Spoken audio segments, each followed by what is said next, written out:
Balata refugee camp was built in 1950 to accommodate thousands of Palestinians forced from their homes in Jaffa, now an Israeli city. A center of armed resistance during the Second Intifada, Balata is an overcrowded ghetto. Like a big family, we start to build with the house. As you see, it's become, just like going up. People living on top of each other. Yes, on top, and different way. There are two entrances to this house. Yes. Okay, and where are they? Okay, so we're going to one entrance of the yes. house. And this is how you get there. Yeah. I'm glad that I'm a vegetarian. The sizes. This is the space between the house. You can see up here. And you can see the windows. There is no privacy. Yeah. Can't get a whole lot of sun here. I don't know how a real estate broker in Brooklyn would sell this place.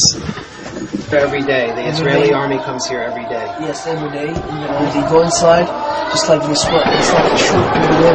They scare the people, they scare the children, throw like a tear gas, or a sun bomb inside. They were shooting in these alleys. Yeah. Most of the people who were killed in Balata were children because they were the first to be faced, or to face any military operations or action that happens in Balata. Mustafa pointed to a Jewish settlement high above Balata. So they can snipe, they can shot everyone, they can just, discover all the gases of Balata. From the Israeli settlement at the top of the hill, they shoot down here sometimes. Yes. My father lived in a camp. My father was born in a camp. I was born in a camp. And my other generation to come, my kids are going to be living in the camps. This is not a life.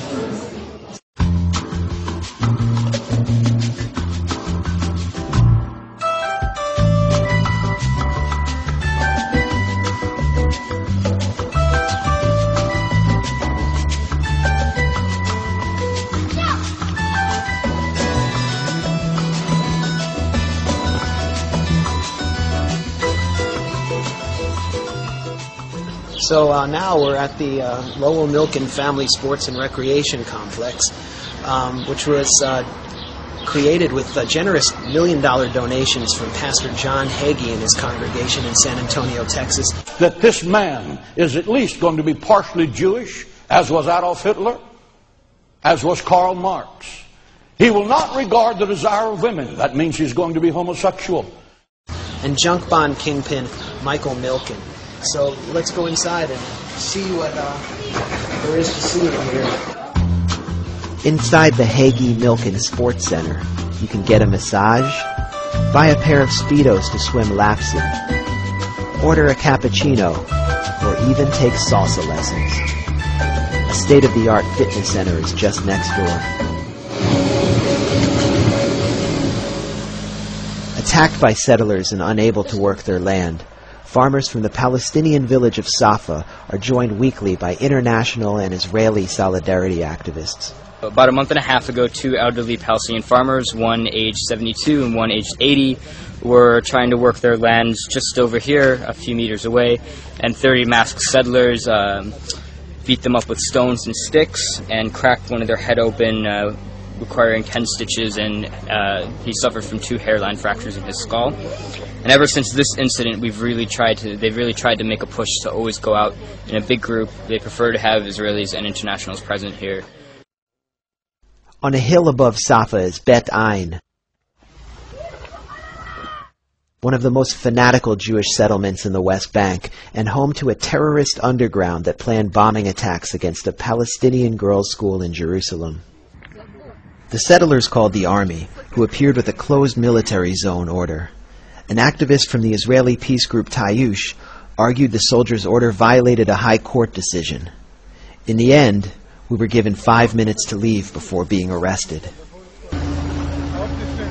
Having been driven from Safa by the Israeli army, we traveled to an illegal settlement outpost near the Palestinian city of Hebron. See here is a sort of hut that they have built some time ago. What we can see over there is where we tried to erect another such a construction, as called Palestinian Youth Center for Peace. There's the Palestinian Youth Center for Peace. This one was demolished within minutes, whereas this one is still here, still protected by the army, and still inhabited by settlers. And here comes the army, of course, because they're not allowed to be here. They can't be here without army support. So they hide kind of behind them. Oh, of course, they can't exist without the army as protecting them. צהריים טובים, שבת שלום לכולם. פקד יהודה מכלוף ממשמר הגבול, משטרת ישראל, מכריז על השטח הזה, גבעה 18, צו שטח צבאי סגור. אתם יודעים שאתם יכולים לשנות את שטח צבאי סגור ולהגיד שרק אנחנו נפנה, ועשיתם את זה כמה פעמים. The settlers were briefly escorted away, while their outpost remained intact. I have a feeling that they've just said to them, you have to move because there's media presence here and it's going to look really bad. So go back to your house for 2 hours and then you can come back. With the support of the Israeli army and Netanyahu's right-wing coalition, the outpost is just one new stake in Israel's expanding occupation.